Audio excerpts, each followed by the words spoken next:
It's a third-person action adventure, developed by Crystal Dynamics and published by Square Enix. It's a sequel to 2013's reboot of the Tomb Raider series, and Lara Croft continues her journey towards being the Tomb Raider through large amounts of hardship, just this time in a snowy setting. Hello, my baby. Hello, my honey. Hello, my ragtime gal. The game is absolutely gorgeous, with fantastic effects and animations. The voice acting is great, making the characters seem more real and believable. The set pieces are ambitious and exciting, and the gunplay and movement mechanics are functional and fun.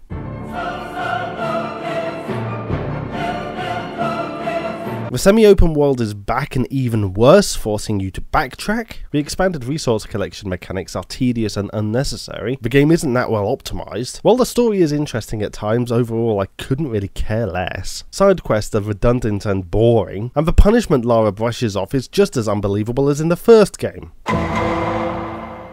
Really, what's there to be said here that hasn't been mentioned in my review for the first game? Effectively, it's the same game just with different cutscenes and snow. Speaking of snow, the wintry effects do look great, but during snowstorms the game can run like arse. And it's not as if I have a poor rig or anything. I'd have thought a 1070 Ti would be up to the job, but I found myself continually turning down settings here and there just to maintain a solid frame rate. What's more is that some of the snow effects were still done much better in the DLC of Horizon Zero Dawn. Starting the game, I found myself climbing a glacier, then I was transported to Syria, where I was actually raiding a tomb as part of the main storyline, and my hopes quickly went up for a more classic-style globe-trotting adventure, full of stuff to climb and puzzles. But then I found myself back in Siberia, and never budged for the rest of the game. In fact, some areas became hub zones that I would be forced to return to and pick up tedious fetch quests from the locals. I'm not exaggerating when I say that the first time I found myself back in the first hub area, my heart actually sank as I realised what this game and the reboot series as a whole were doing. No more would there be the varied locations we came to love in the classic series, and even the Legend games. Now we have samey environments that we have to pot around until we're sick to the back teeth of them. Thankfully, there is a slight increase in the variety of locales later on, but it's too little too late. What is an improvement is probably the puzzles. They actually exist outside of challenge tombs this time, and are actually not half bad. Probably my favourite part of the game though is a DLC adventure where Lara takes a voyage to Trip Out City and starts hallucinating a house with legs. Sounds like madness, I know, but I loved every second of it. Overall though, the game is on shaky ground to keep my interest, with the last few hours falling into a rut carved out by the first game. Not to spoil anything, but if you can describe the first game's ending, I'm sorry to say, it's a pretty accurate description of this game's finale too. I'd say this game comes down to rays of interest here and there,